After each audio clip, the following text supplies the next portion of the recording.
once this box is locked and I give this key over to my mum, I will not be seeing this baby again for 7 days. I present to you everything that I'm going to need to live the next 7 whole days completely screen-free. That means no televisions, no laptops, no phones, of course. For the next week, I will not be engaging with anything that has a screen. Welcome to the ultimate analog lifestyle and a very needed digital detox.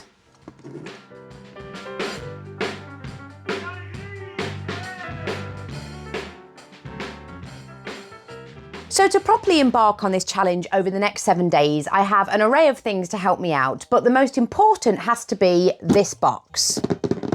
Because this box is where my phone's going to live for the next 7 days. But before we lock her away for good, let's do a quick rundown of everything else we have here. First of all, thank you so much to all of my gold members who gave me copious amounts of advice for this challenge, and I heard you, okay? So starting very strong, we have the simple alarm clock, which may sound like a given, but we rely so heavily on the alarms on our phones that this, or how we get up in the morning, could easily be forgotten. So thank you so much for this piece of advice. And it's also a My Little Pony themed one that I found at a charity shop, so that can give me a little bit of extra joy first thing in the morning. Next up, we've got a good book, which was again recommended hundreds and hundreds of times. Now, I might get through more than one book, although I do have quite a busy week planned, but just to start me off, I've borrowed my mum's copy of Good Night, Mr. Tom. So that is going to live right next to the alarm clock, ready for when I feel in the mood for reading. Thirdly, we've got my Polaroid camera. Now, I already own this because my grandpa bought me this from a charity shop many, many, many years ago, but I didn't have any film left over for it. So I purchased some new film prior to the start of this challenge so that I could still make some memories even though I was going screen-free. So I think this will work absolutely perfectly. A notebook and pen, of course, and this is also a diary and also an address book, so that will prove incredibly handy as I plan my week and make sure I can contact people if I need to. A landline telephone, of course, because without a mobile, how will I be able to contact people and how will they contact me? So a very special chosen few will be being sent my landline number. You lucky, lucky devils. Sucky sweets, because well, one, I like mint humbugs, they're one of my favourites, but two, I feel like I'm going to need to settle in to not having something to do with my hands all of the time or something to just mindlessly consume. So I think just having mints, you know, sucky sweets, I can just pop one in my mouth whenever I get the urge to look at my phone maybe. I don't know, but I just thought I'd purchase them just in case. My answer to music. Now, I'm a big podcast listener. Whenever I'm doing a chore or just kind of hanging out on my own, I like to listen to a podcast to keep me company. We've got none of that this week. We've got no Spotify. We've got no YouTube. So I am firing up my record player and breaking out my big collection of records. And luckily, this is portable, thank goodness. So it's a more modern version. So I can carry this around the house with me and be able to listen to music during, whatever I'm doing at the time. And lastly, hair. My typewriter. So this is just to journal a little bit about my experience during this week, which I'm really excited about. And obviously I can't be getting my laptop out to do that. So this is the laptop's grandfather. Okay, scratch that because it's not the last at all, because I just remembered 2 other small things that will help me in a big way. Number 1 is a wristwatch, because I just suddenly thought, well, I didn't think it myself. Again, it was advice I was given. How will I tell the time when I'm out and about without using my phone? So a wristwatch. And finally, my bank card, as in not using my phone, like people have their bank cards electronically on their phone. I'm not going to be doing that. I'm going to be using my physical bank card to be able to get cash out or tap it contactlessly, use contactless rather than using my phone and doing like Apple Pay and whatever people use. So yeah, they're the last 2 things that I forgot to mention, but they're pretty important actually. Yep. So the next thing to tackle is the screens in my room. And if you're sitting there thinking, gasp, the 1940s girl has 2 TVs? Yes, I do. Because although I rarely watch TV anymore, I do enjoy a good old film night, and as for the Disney TV, I love nothing more than a comforting gaming afternoon with some hot chocolate. And what better host for that than a nostalgic Princess television, which wasn't even something I owned as a child, but simply wanted. An item that has the same retro flair as this old computer. Now, who can guess the year of this bad boy? Look, I'm a sucker for collecting retro tech, okay? Shoot me. Okay, this one's gonna be rough. My Samsung Chromebook laptop, which basically I run any goings on of my Real Vintage Dolls House community from here. I maintain my membership website on here, I answer emails, I obviously post to YouTube and things and just make sure everything's ticking along nicely. But I will not be able to open this bag for the next 7 days, which is going to feel, I think, almost equally as difficult as not having my phone. And what I've done is, or should I say what my mum has done, is she has set a code on this padlock, which I am doing my best not to really look at too much.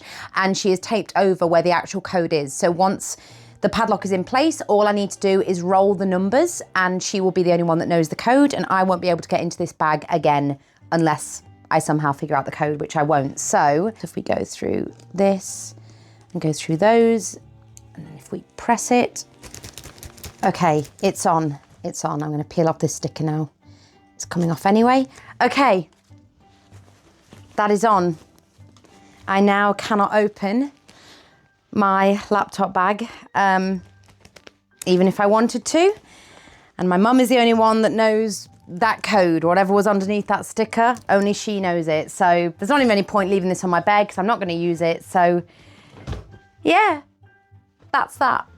Oh. And before we lock her away for good, there is one more very important thing that I need to do, and that is to send my landline number around to my nearest and dearest and also let them know about this screen-free challenge.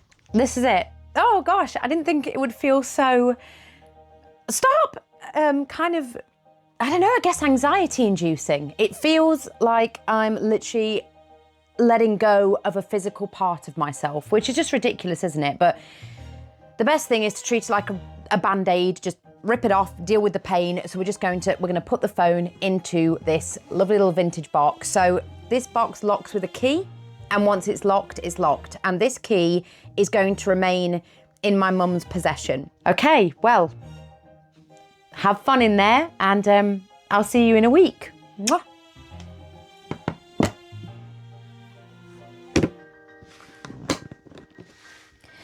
Whew, okay.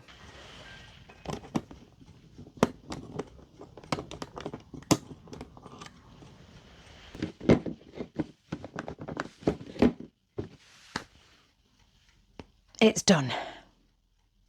But before we dive right into day one, let me tell you a little bit more about the preparation for this challenge. Because let's face it, it's no easy feat ditching these little computers in our pockets or missing that instant dopamine from screen consumption. And so, to see me off into this new pace of life, my boyfriend and I enjoyed an old-fashioned gaming night with snacks and laughter and over cocky celebrations. And then the next day, it was time to transfer all of the most important numbers into my diary. Oh my gosh, is there an address book? Please tell me. Please tell me that they still do address books. Oh, thank goodness for that. I thought we were already off to a poor start, starting with the two most important, my mum and my boyfriend. To be honest, picking whose number would make it into my little book was actually quite difficult. I mean, ask yourself this, who are you so close to that actually talking to them on the phone rather than messaging wouldn't feel weird? You know what, let's go for Mitch, because he will probably call me, because he's just that kind of person. Spoiler alert, he didn't call me. In fact, no one did. But we'll get to that later. I don't have many friends. No, this is fine. This is fine because I have, like, you know, many more friends out there on the internet, even though I have no access to any of you for the entirety of this week. But as far as physical friends go, yeah, it's a slim pickings. Do I need my doctor's number? I mean, I very much doubt that this challenge will ensue any kind of medical emergency. And obviously, for a medical emergency, I know which number to dial. Do I need my doctors? I probably should, just in case. I don't know why, but you never know. I've just come across my grandparents' landline and both their mobiles because I just like to keep them in the contacts of my phone for no reason, but I just do. And it's strange because, you know, once upon a time, they'd have been one of my top priorities to have my number and me to write down theirs, and they'd have loved a challenge like this. I mean, my grandpa mainly, he used to ring me every single evening on the landline phone just to like say goodnight. And then my nan used to ring me on her mobile like 100 times a day. I don't know, it's weird, isn't it? Because, you know, I can't call them now.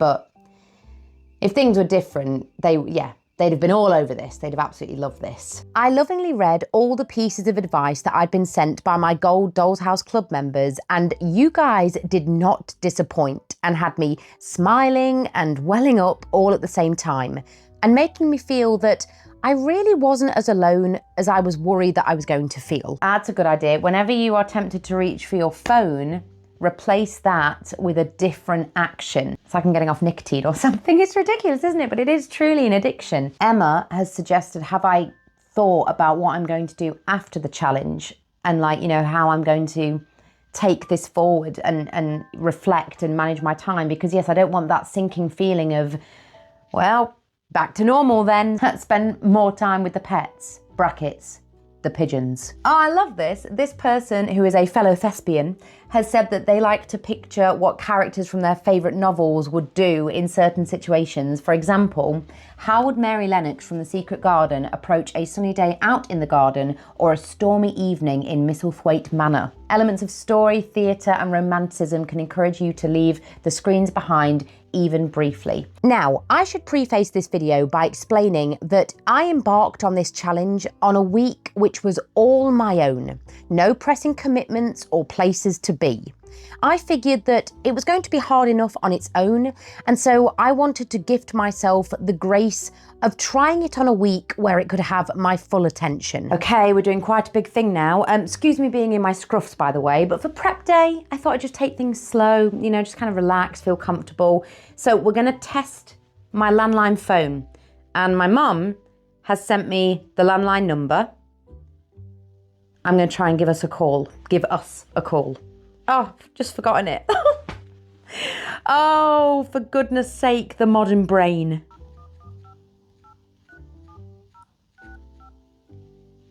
I think that was right. Please say your name after the tone, then press the hash key and wait. Be connected. Real Vintage Dolls House.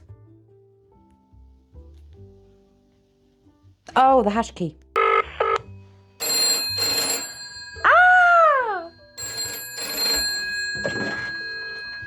Hello me, how the devil are you? Anyway, you get the idea. Yay! It works. That is absolutely brilliant. Big relief. Except it wasn't, because what does a rotary phone very much struggle to do in 2025? Dial out. And rather than attempting to understand the intricacies of installing a pulse-to-tone converter, This is telling you to do. And if you look, I opted for sourcing an alternative landline. There she is. Enter my beloved grandparents, who are clearly still looking out for me to this day. There we go. A phone with actual buttons that can be dialed, unlike a rotary phone, which, yeah, was far too complicated to work out how to use in 2025. But I think this will do the trick. And look, it's actually so cute and still very retro. Kind of goes with my outfit. This was clearly meant to be.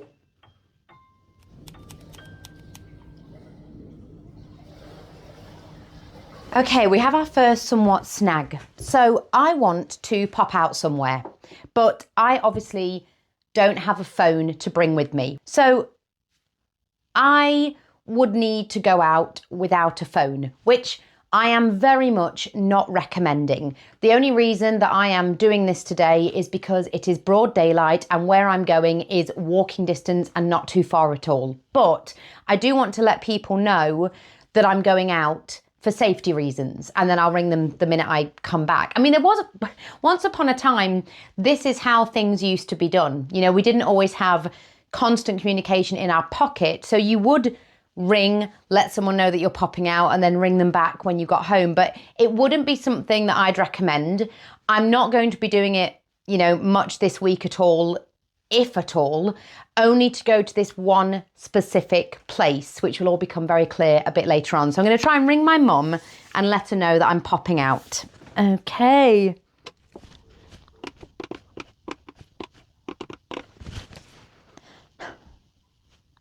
Oh, it's ringing, thank goodness. I was so worried then. Hello, it's me, you all right? It's going, so far it's going okay. I've got everything set up. You know, obviously I've rang you out my little notebook. So I'll ring you as soon as I get back, but that's where I'm going to be. But obviously I'm not going to be contactable because, oh, I will. Okay. All right. Love you. I will. Bye.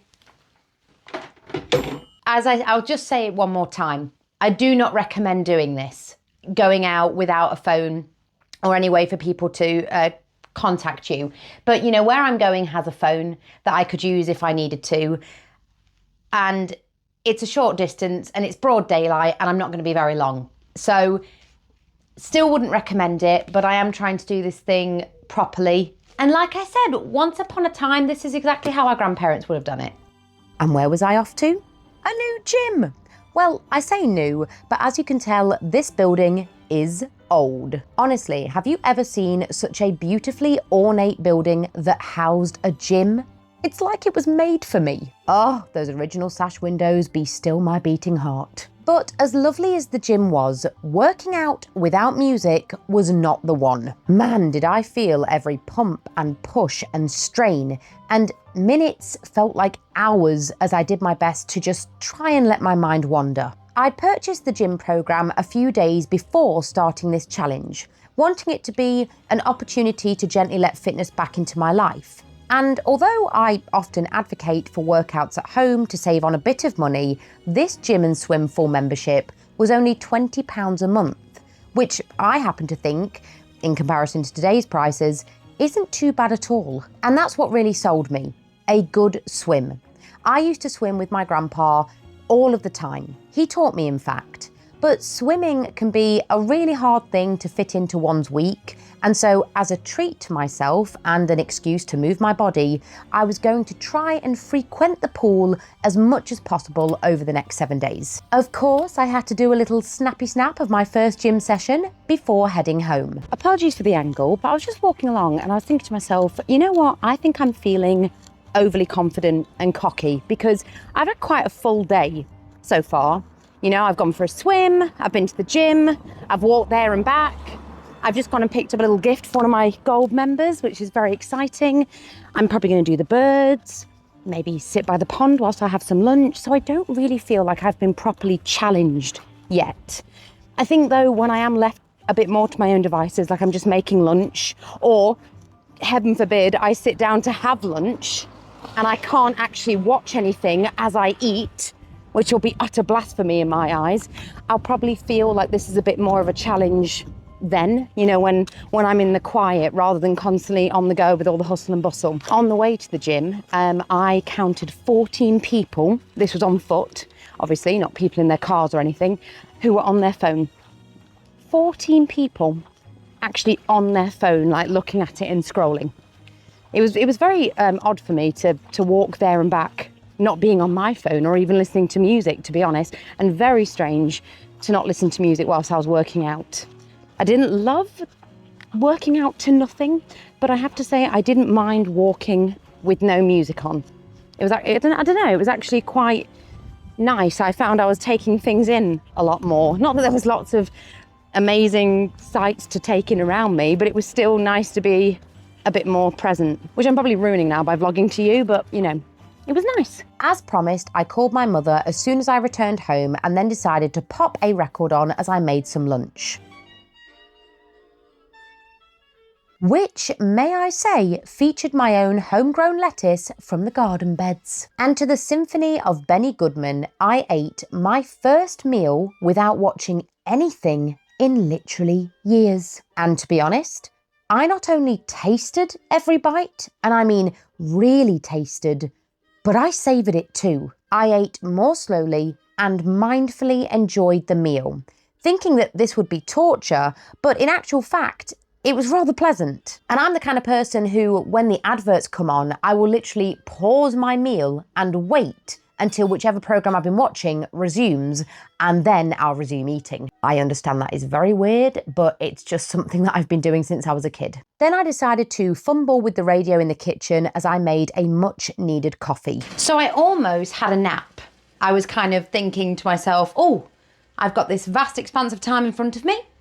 Why not have a nap? But then I thought not to, because I just thought, well, I'll try and keep myself as busy as I can for at least the first day. My aim isn't to keep myself just senselessly busy, because then that's just replacing one thing with another. But for the first day, I just want to do as much as I can. So I thought I'd just make a coffee, read my book for a bit, and then later I'm going to go food shopping with my mum. Yeah, rather than just sleep the day away as I adjust to this new pace of life. I also made a little shopping list, and then Mum and I headed out for the big weekly shop. And then later that evening, I enjoyed my second screen-free meal. And man, oh man, it felt like these meals were just tasting better and better. The flavours be popping. And I'm not entirely sure if that's because I was consciously concentrating on what I was eating, or whether I just struck lucky with my cooking tonight. Then came the real challenge, settling into the evening without the option of scrolling or watching TV.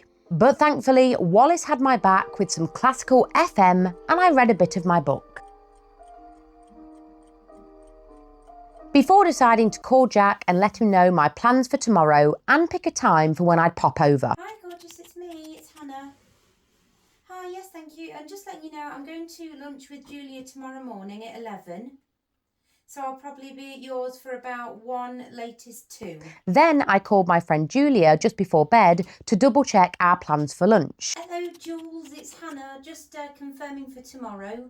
If you want to give me a ring on the landline in the morning, you know, anywhere from sort of 8 o'clock in the morning onwards, I'll be up, and you can just confirm with me that we're meeting. Super excited, speak to you soon, bye! And just when I thought I wasn't going to get a confirmation, I heard the sweet sound of the landline. Hello? Ah, Julia, hi! So it is almost 9 o'clock and I'm currently in bed reading my lovely book, Goodnight Mr. Tom, with some gentle classical FM playing in the background. I'm going to set my alarm for 7 o'clock tomorrow morning, hopefully. Hopefully it works. It's a old wind-up alarm, so you just have to wind, I think it's this one, and that sets the alarm for tomorrow. And yeah, I'll probably go to bed earlier than usual, simply because I'm not scrolling on my phone, which isn't necessarily a bad thing. So yeah, read a couple more chapters, set my alarm, turn off the radio, turn off the bedside lamp, and it'll be nighty-night.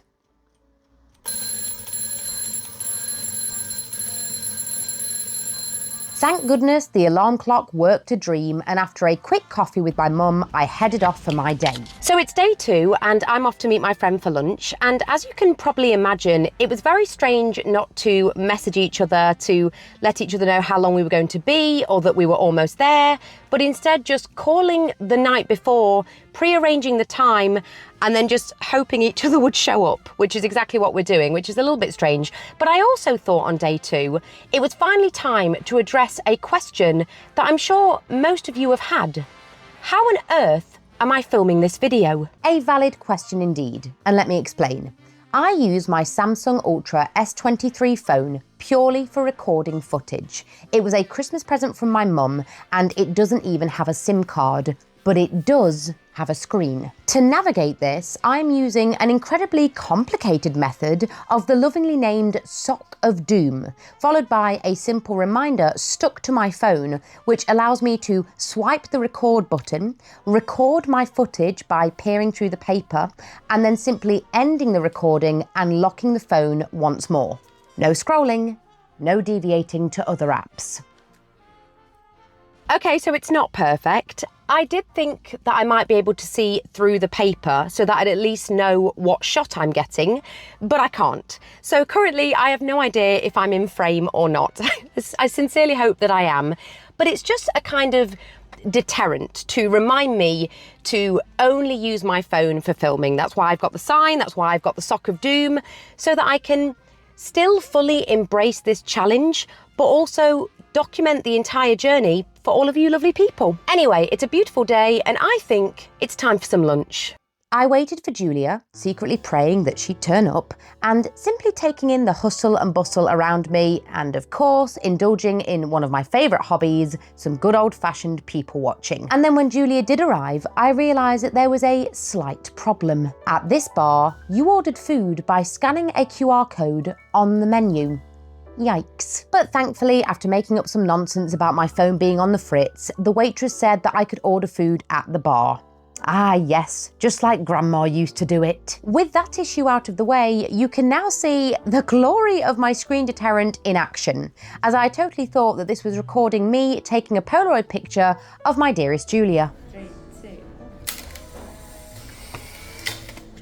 Never shake a Polaroid, it's a myth. Ingenuity at its finest, right? Then I headed to Jack's as promised, and feeling rather energised since the start of this challenge, I'd offered to do that niggly odd job that we kept putting off, to finish painting his kitchen ceiling. Again, no podcasts or YouTube videos to keep me company, just the swish of the paint roller, until I found myself at one stage literally watching paint dry.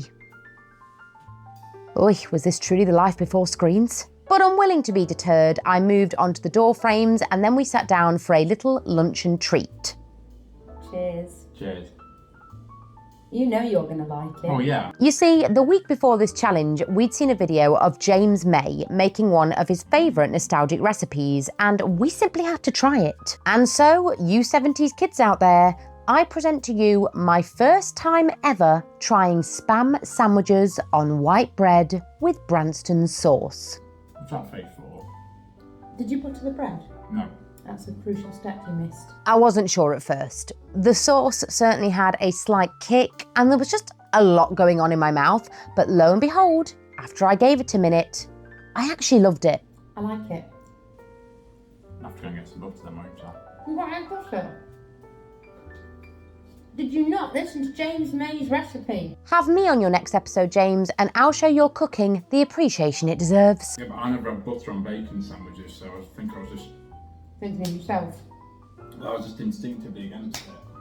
Mmm. 'Cause I if love that. If you put butter on it, you're really perfectly healthy sandwich. Oh yeah, that's getting better the more I eat it. I like that a lot. The tolerance goes. Yeah, James May was right.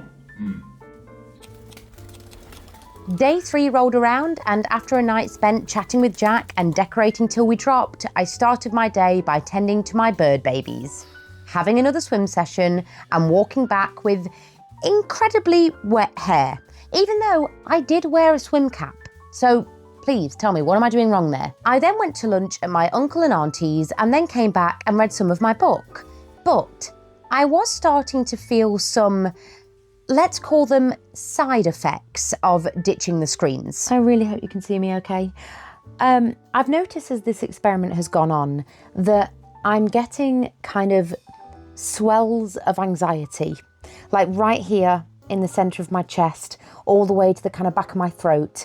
I'll get this sudden onset of panic. And I'm not quite sure if, as the experiment has gone on longer and longer, the amount of times I have this sudden feeling has increased or stayed pretty much the same. But I have noticed that it happens. And I think that's because of my anxiety around being disconnected from the rest of the world, not really knowing what's going on social media or in the news, not knowing what's going on on my own channels or in my membership or just in my email inbox. Like, I have no idea what is going on, and I have to just hope that I did enough prep, sending out my landline number, letting people know on social media that I was doing this challenge, that everything can be sorted when the challenge is over. And although I'm sure that's the case, I do keep getting this kind of pang of panic when I sort of feel like I just want to grab my phone and check. I just want to check that everything's okay. And I can't. And that's very strange. I mean, I can keep up with the news and things like that by listening to the radio in my car whilst driving or just popping it on in the kitchen. So I do feel like I've got an ear to the ground about what's happening in the world. But as far as in my own little pocket of it, online anyway, my online space, it's very strange not to be able to tap into that whenever I want to. And because I care about it so much, and it's such a big part of who I am, yeah, it's really strange giving over that control. And I just really hope that everything's okay and that you're all doing okay. And I don't know, I'm not getting a barrage of hate because it feels like I've just abandoned you all. I will be back. I will be back in the comments and showing you all the love and the appreciation that you deserve. But yeah, that's where my main sort of anxiety lies. I'm not really missing the endless scroll. I don't really care about that. I don't miss consuming mindless content. I'm not really missing keeping up with what my friends are doing either. I don't need to see what everyone's doing. It's more about managing my little area. It's like, you know, it's like leaving a garden to go wild for a week. You know, it's not well tended like it is when I'm there. But anyway, I knew there would be challenges, and that is one of them. And I am feeling the pull to grab my phone quite often. I wonder if you can guess when the pulls are. Like, I would say that there's 3 main times that I go and reach for my phone without thinking. I'll let you have a little think in your brain about what those 3 times might be. Okay, go. Okay, you had to think. Number 1, sorry, but the toilet. I didn't realise how I will just like flick my phone on while I'm on the toilet. Number 2, bedtime, of course, in the evening. You know, it's becoming dusk now, and usually I would be sat here having a little scroll, catching up on things. And number 3, first thing in the morning. And that was very exposing, that the first thing I did when I woke up was reach for my phone. I mean, that needs to be addressed. I need to address that within myself. I'm sure many of you are very much like me, but yeah, that's what I've noticed so far. It's strange. It's not as lonely as I thought. I do well on my own anyway. I've always been a solitary kind of person. I didn't have any brothers or sisters, and it's just been me and my mum. So I'm used to a small family unit. I'm used to entertaining myself. So that's not been so bad. But just, yeah, I think the relinquishing of control has been pretty difficult. And it's been exposing how many times I've reached for a phantom phone that's not there. This has been a really good deterrent because, yeah, the sock of doom and the piece of paper, they have worked wonders.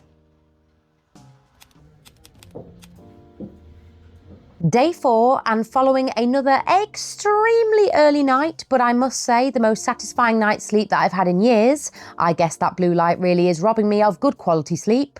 Mum and I were off antiquing. And although we weren't there to buy anything, we simply sauntered in a beautifully unrushed manner, taking in all the quirky items and me desperately wanting to take this pigeon painting home before my mum saw something that she actually really wanted. And so you know what we did?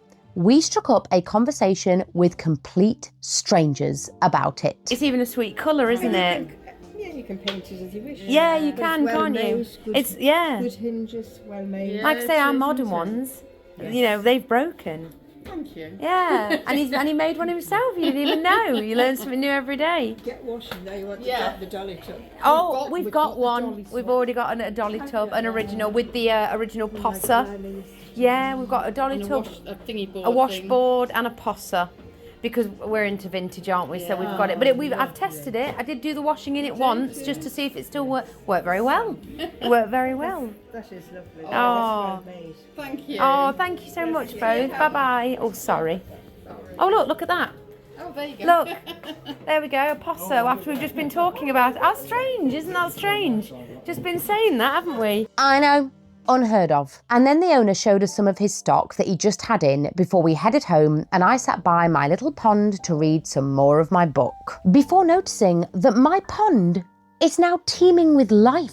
Water snails and ants and hoverflies and ladybirds and snails having some sort of special snail dance. Let's give them some privacy, shall we? And insects that I don't even recognise. The entire pond had now become its own ecosystem, just like I'd always wanted. And listen, it kept me entertained for longer than I care to admit. Later that evening, rather than another solitary one of classical FM and getting lost in my own thoughts, I went to spend the evening with my cousin, and we sat in the sunshine talking rubbish and loving every single second of it. Cheers! Day 5 was a big one because I finished my book today and I don't think that I was okay with it. I don't remember the last time a book has made me cry, but this one has me absolutely sobbing, and I don't know, it's just kind of like a weirdly lovely feeling to be so invested in something, just from reading the pages and imagining the characters and their story and all the lessons that this book teaches about grief. And I'm kind of sad that I've finished it, but I'm happy. It's like a weird bittersweetness, like a somber feeling of satisfaction. But yeah, this was just a fantastic book and really has become my kind of comfort blanket during this challenge. I'm very, very glad that I had it by my side. I also wanted to take a moment to share this quote from it with you that I feel encapsulates the entire point of this challenge. There were some things, though, that he could never capture. Things like smells and feelings and sensations of touch.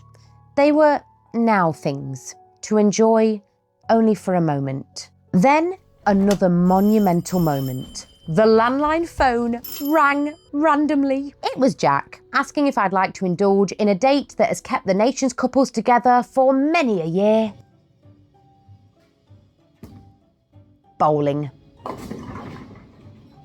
And yes, I had to trust that Jack was telling me the actual score. But imagine my joy when I captured this on camera.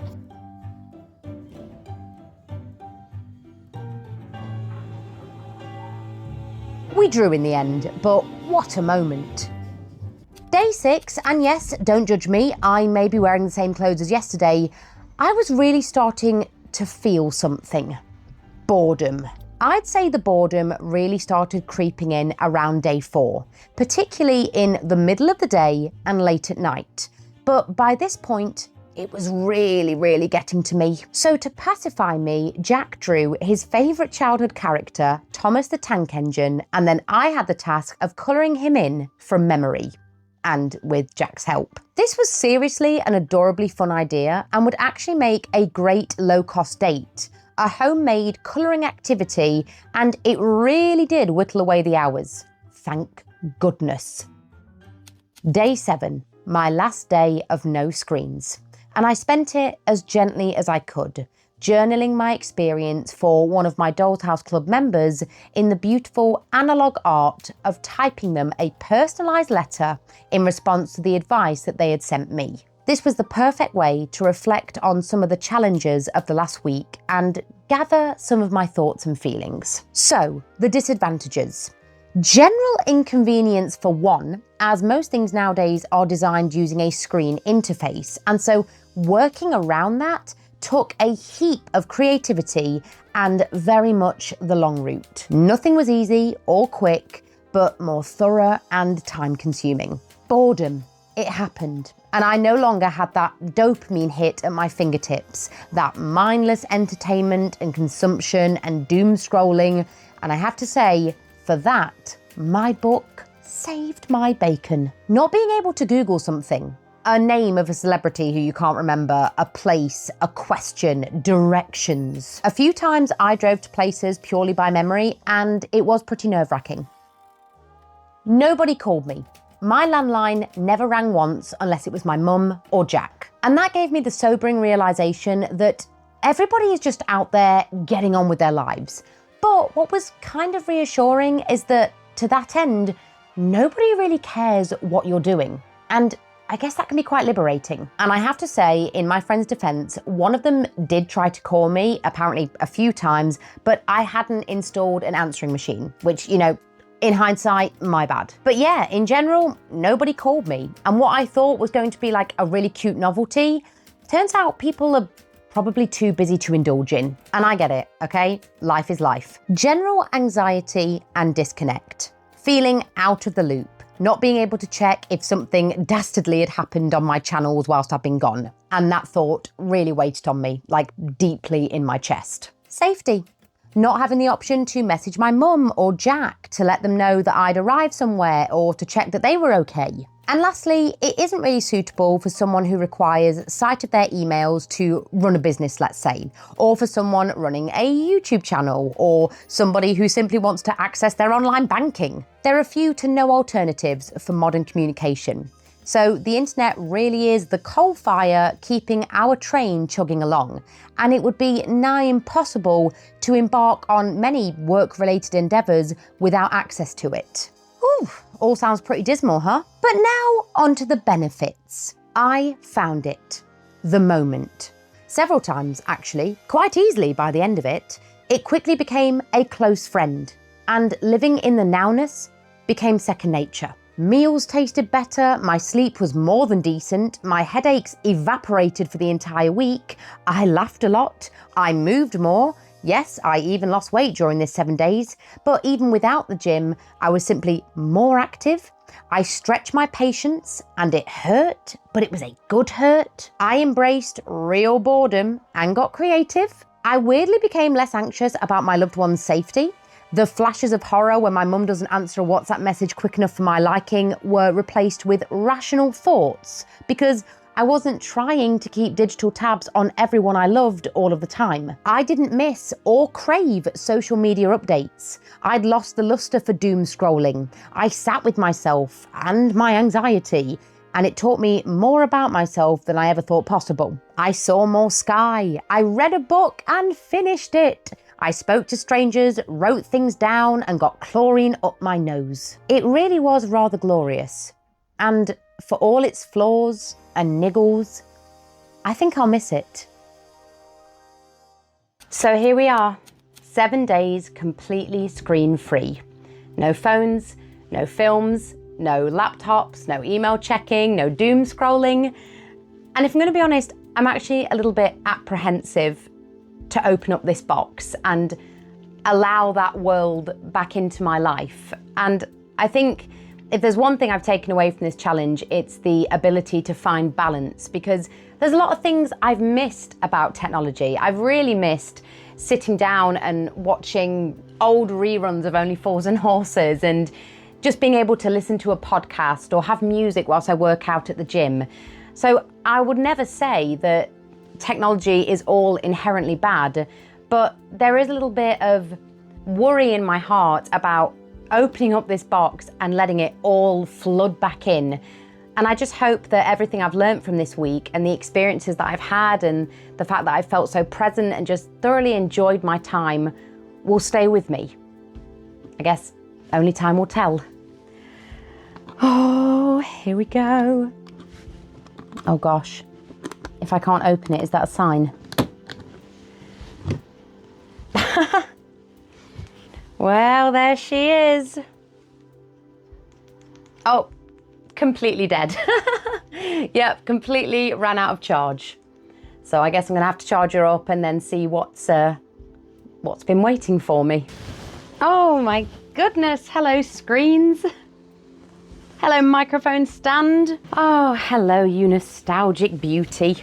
Ah, missed ya. And last but not least, my good old trusty laptop. And I now have the code.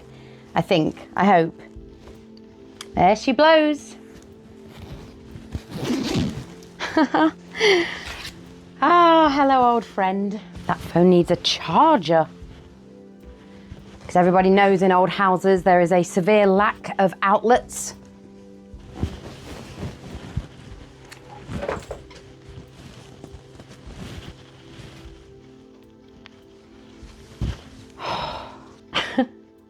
The door is opening.